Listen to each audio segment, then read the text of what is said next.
Hola a todos, hoy vamos a hacer tamales de osobuco, una delicia.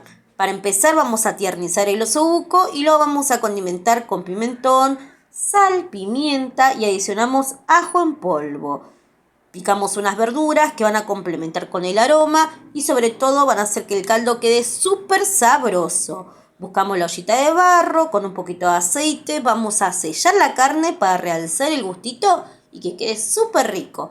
Agregamos los vegetales para que se vayan cocinando de a poquito. Sumamos las verduras, hojita de laurel y condimentamos con un poco de pimentón, pimienta y orégano. Levantamos el fondo con vino blanco, agregando caldo, tapamos y dejamos que se cocine hasta que se desarme la carne con el tenedor.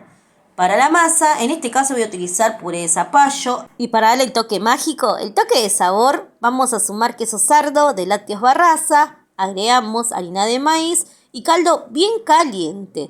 Vamos a ir integrando con la cuchara de madera con cuidado hasta que quede una masa tierna y homogénea. Cuando tenemos el osobuco tibio, vamos a ir deshilachando, sumando los vegetales y armando el relleno. Acá le puedes sumar pasas de uva, le puedes agregar huevo picadito. Esta es una versión de la familia Rodríguez súper fácil. Envolviendo con la chala, la hoja del choclo, vamos a hacer los paquetitos y lo vamos a cocinar en agua hirviendo por 25 minutos, hasta que esté súper lista esta preparación hecha con muchísimo amor.